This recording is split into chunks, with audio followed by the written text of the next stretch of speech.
বর্ষার দিন, মেঘলা আকাশ, মনোরম পরিবেশ সব মিলিয়ে আজকে আমরা কোথায় ঘুরতে গেছিলাম, কি করছিলাম, 3 বান্ধবী মিলে সব কিছু আজকে আপনাদেরকে দেখাবো। তো গাইজ সাথেই থাকুন। হ্যালো এভরিওয়ান, আসসালামু আলাইকুম।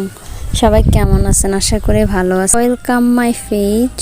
যদিও আমার আজকে কোথাও বেরোনোর কোনো ইচ্ছাই ছিল না, কজ হলো ঘুরতে ভালো লাগলেও প্রচণ্ড বৃষ্টি ছিল। তারপরেও বের হলাম, ও যেহেতু আসছে বের হয়েছি। পরে একটা অটোতে করে যাচ্ছিলাম, এই তো আর একটা ফ্রেন্ডকে রিসিভ করব, সেজন্য পয়সা বসে থাকার পর 1 ঘন্টা পর বৃষ্টি কিছুটা থামছে, এখনো পড়তেছে। বাসা থেকে বের হলাম, বের হয়ে একটু হাঁটলাম, হাঁটার পর এই তো একটা সিএনজি ঠিক করলাম। গ্যাসের দাম নাকি অনেক বেশি, সেজন্য 20 টাকার ভাড়া 30 টাকা নিচ্ছিল, এরকম অবস্থা আর কি। তো আমরা যাই হোক আসলাম।